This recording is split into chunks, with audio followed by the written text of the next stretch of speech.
58তম বিশ্ব ইজতেমার প্রথম পর্বের দ্বিতীয় ধাপ শুরু হয়েছে। 3 ফেব্রুয়ারি ফজরের নামাজের পর আমবায়ানের মাধ্যমে শুরু হয় দ্বিতীয় ধাপের আনুষ্ঠানিকতা। তাবলিগ জামাতের শীর্ষ মুরব্বী মাওলানা জুবায়েরের অনুসারীরা এই পর্বের নেতৃত্ব দিচ্ছেন।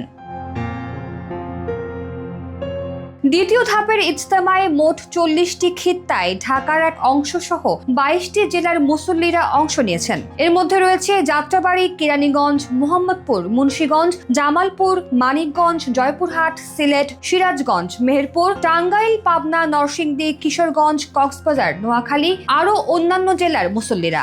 এছাড়া বিদেশ থেকে আসা মুসল্লিদের জন্য প্রস্তুত করা হয়েছে আলাদা তাঁবু। এবারের প্রথম ধাপের প্রথম পর্যায়ে 72টি দেশ থেকে অংশ নেন বিদেশিরা। 3 থেকে 5 ফেব্রুয়ারি চলবে দ্বিতীয় ধাপের ইজতেমার এই পর্ব।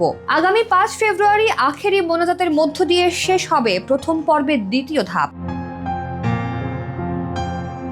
এর আগে 31 জানুয়ারি থেকে 2 ফেব্রুয়ারি 58তম বিশ্ব ইজতেমার প্রথম ধাপ সম্পন্ন করে বাংলাদেশ তাবলিগ জামাত শুরায়ে নিজামের অধীনে জুবায়েরপন্থীরা। প্রথম ধাপে 41 জেলার মুসল্লিরা অংশ নেন। 2 ফেব্রুয়ারি সকাল 9টা 35 মিনিটে প্রথম পর্বের আখেরি মোনাজাত শেষ হয়। এতে আনুমানিক 20 লাখ মুসল্লি অংশ নিয়েছেন বলে ধারণা করছেন আয়োজকরা।